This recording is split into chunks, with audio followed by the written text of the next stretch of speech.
Hoje nós temos o tema aqui, a arte de enviar. Nós temos aqui em Lucas 10, de 1 a 9, que fala assim: depois disso, designou o Senhor outros 70, e os enviou de 2 em 2 para que o precedesse em cada cidade e lugar onde ele estava para ir. Eles fez a segunda advertência: a seara é grande, mas os trabalhadores são poucos. Rogai, pois, ao Senhor da seara que mande trabalhadores para a sua seara. Ide, eis que vos envio como cordeiros para o meio de lobos. Não leveis bolsa, nem alforge, nem sandálias, e a ninguém saudeis pelo caminho. Ao entrardes numa casa, dizei antes de tudo: paz seja nesta casa. Se houver ali um filho da paz, repousará sobre ele a vossa paz. Se não houver, ela voltará sobre vós. Permanecei na mesma casa, comendo e bebendo do que eles tiverem. Porque digno é o trabalhador do seu salário. Não andeis a mudar de casa em casa. Quando entrardes numa cidade, e ali vos receberem, comei do que fores oferecido. Curai os enfermos que nela houver, e anunciai-lhes: a vós outro está próximo o reino de Deus. Quando, porém, entrardes numa cidade e não vos receberes, sai pelas ruas e clamai: até o pó de vossa cidade, que nos pegou aos pés, sacudimos contra vós outro. Não obstante, sabeis que está próximo o reino de Deus. Digo-vos, naquele dia haverá menos rigor para Sodoma do que para aquela cidade. Jesus havia delegado poder e enviado uma equipe de 70 pessoas para realizar a obra. Embora eles se sentissem apreensivos quanto à sua viagem no ministério, Jesus deu a cada um aquilo de que necessitavam para ser bem-sucedido. Vejamos como ele o fez. Amém? Guerra, esse texto ele é um texto bem interessante, porque só do Evangelho de Lucas é que nós temos essa narrativa. Sim. Né? E nós entendemos que essa não foi a primeira vez que Jesus estava enviando os seus discípulos para uma viagem. Com certeza. Outra coisa interessante que me chama a atenção é que esses discípulos, eles iam com uma finalidade muito específica. Eles iam em cidades que Jesus posteriormente deveria ir. Então, eles não foram para estabelecer uma congregação, como a gente tem hoje, dentro de uma perspectiva missiológica, né, de ir estabelecer uma congregação, uma igreja em um determinado lugar.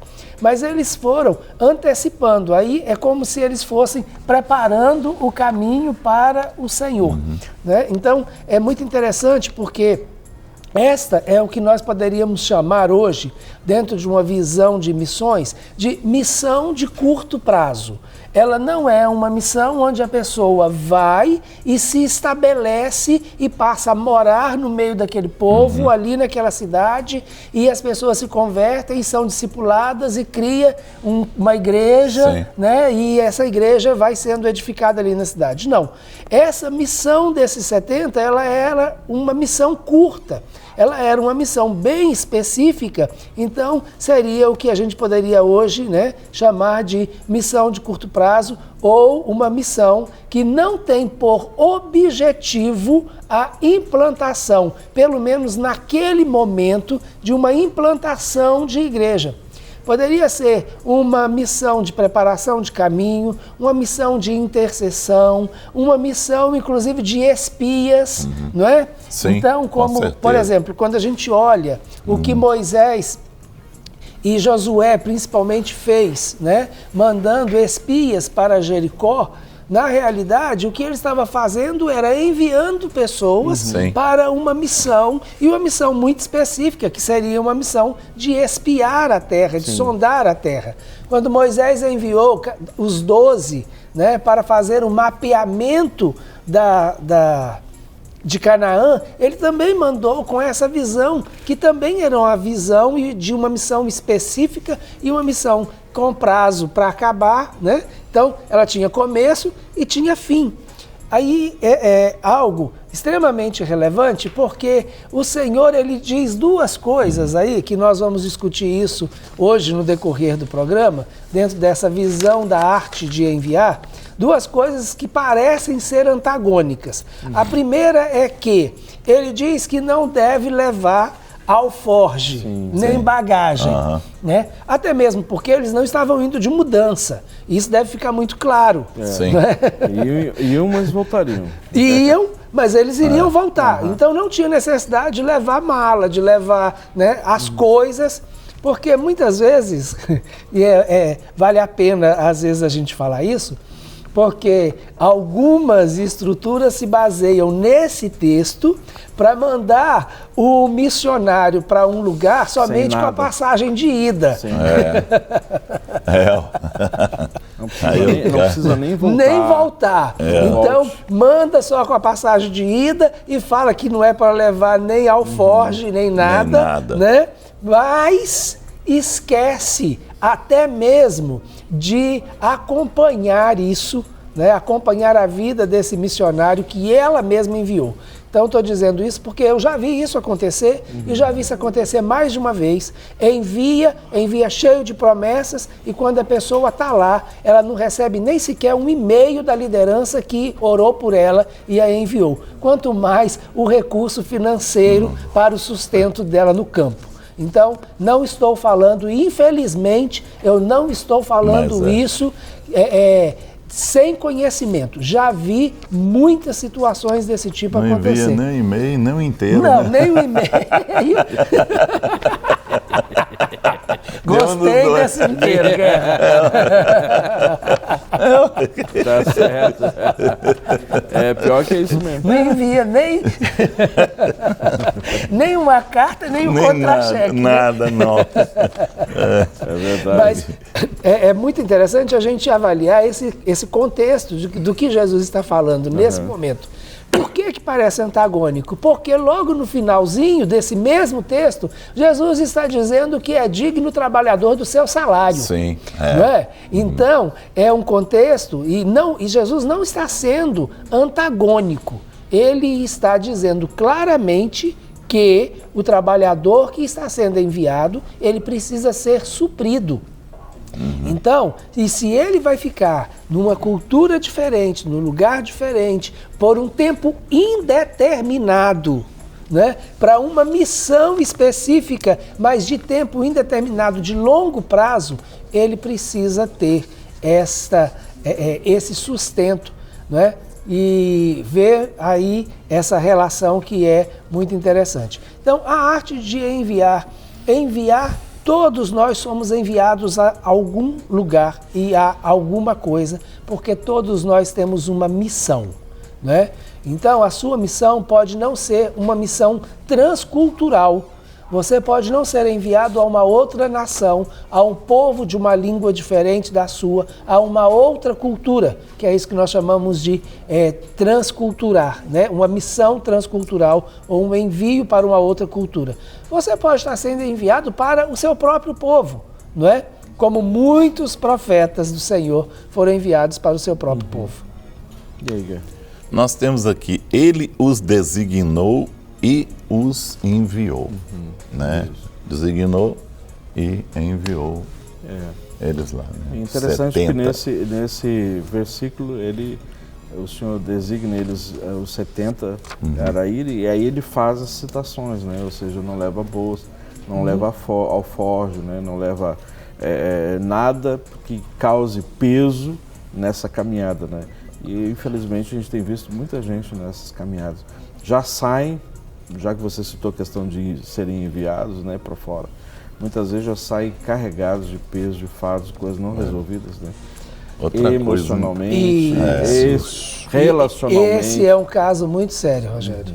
E, 2 a 2, né? Que se um desanimar, o outro dá uma animada no outro, muito interessante, porque quando a gente fala que ele os designou e os enviou, É porque ele formou as duplas. Sim. A gente não sabe quem era a dupla de quem, né? Essa dupla de dois, né? Sim, dupla de dois, três, mas né? a gente não sabe.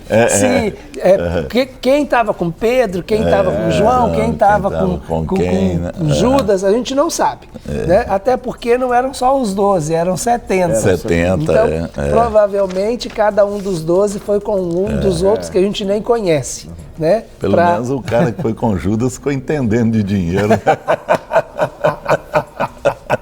Ele não pôde levar a bolsa?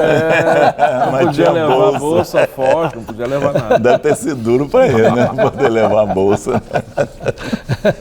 Mas é interessante essa questão do designar e do enviar, porque a gente vai ver isso depois, lá no contexto do livro de Atos, quando o próprio Espírito designa pessoas específicas. Com certeza. Né? Então, separai Paulo e Barnabé. Aí depois, lá da frente, Paulo e Silas. E aí, Barnabé e Marcos. Então, a gente vai vendo, né, o Pedro, que foi designado para a casa de Cornélio e levou com ele quem estava ali tudo com ele. Então, a gente, do Espírito. Exatamente. Então, houve, né, o próprio Filipe, que foi para Samaria. Então, sempre houve essa designação e, consequentemente, esse envio por parte da igreja.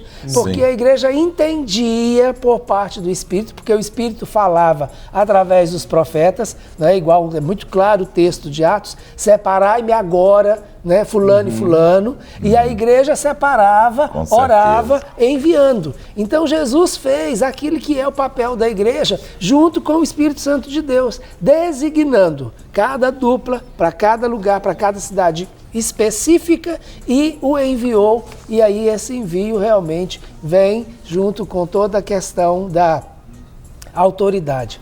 Mas, Rogério, você tocou num assunto muito interessante, que é a questão dessa preparação, até mesmo emocional e espiritual, que a pessoa precisa ter para ser enviada. Eu acho que isso não vai ter nenhum tópico específico a respeito disso. Não tem. Aqui, Estava olhando aqui. Então já vamos abrir uma porta aqui, porque isso é mais do que um parênteses. Se quiser, a gente abre aqui 1.1. Vamos abrir o 1.1, Isso é muito importante. 1.1. Por quê? Muitas vezes a pessoa ela já sai ferida, ou sai por situações não resolvidas, não só situações pessoais não resolvidas, mas situações de relacionamentos não resolvidos. Parece que isso é coisa de outro mundo, mas há determinadas situações onde nós temos visto que para ficar livre de determinada pessoa dentro do ministério e da congregação, manda aquela pessoa para um campo missionário longe daquilo que a gente poderia chamar de sede. Isso. Tipo, fulano me dá muito problema aqui, eu vou arranjar um campo para ele lá do outro lado do mundo. Isso. Ora, isso não é a melhor maneira para se enviar alguém. A gente não envia ninguém para ficar livre da pessoa. A gente envia alguém porque aquela pessoa é a pessoa certa, indicada por Deus para ir naquele tempo para aquele lugar. Então, aí chega lá, claro que não vai dar certo. Com certeza. Né? A pessoa já saiu com problemas, não saiu debaixo da plenitude da bênção, vai para uma cultura diferente e enfrentar uma guerra espiritual tremenda, porque realmente o confronto espiritual não é fácil, vai ficar cheio de retaliação, daí a 4, 5, 6 meses, tá lá, desculpa a expressão, o bagaço doente, com certeza, e precisando voltar. E aí quando volta, aí ele é tido como incapaz. Foi dado a ele uma oportunidade e ele foi incapaz. E aí põe o sujeito na geladeira. Rogério, e até assim, até nem precisa nós falarmos aqui de algum envio para uma outra cultura. Mas nós sabemos que tem muitas pessoas que são enviadas dentro do nosso território, né, do Brasil, com essa realidade. Sim. E vão sofrer os mesmos danos e as mesmas situações. Eu digo para você, olha, o universo de missionários, o universo de obreiros feridos, machucados, que estão no campo, né? E muitos deles que foram abandonados pelas suas igrejas, pelas suas missões evangélicas, né? Missões de envio, é muito grande. Agora também tem o outro lado, que são aquelas pessoas que querem fugir da realidade de dentro de casa, querem sair daquilo, como que se eu saindo desse ambiente, vai tudo resolver na minha vida. Sim, os meus problemas é o lugar, Estão resolvidos. Não sou eu. Só que o problema está dentro da pessoa. O problema está dentro dela. E para onde ela for, enviada, o problema vai junto. Vai levar, ué. Vai junto e vai dar problema lá, e vai ter problemas seríssimos, né? Então, sabe quando o Senhor diz, olha, não leva alforje, não leva aí bolsa, sabe? Nesse sentido também, não é? No sentido de você resolver essas mochilas, né? Essas coisas que vai enchendo, colocando dentro da mochila e não resolve, carrega isso aí para onde vai. Para receber todas as novidades do canal, inscreva-se e se curtir o vídeo, clique em gostei. Aproveite para acompanhar a Rede Super nas redes sociais.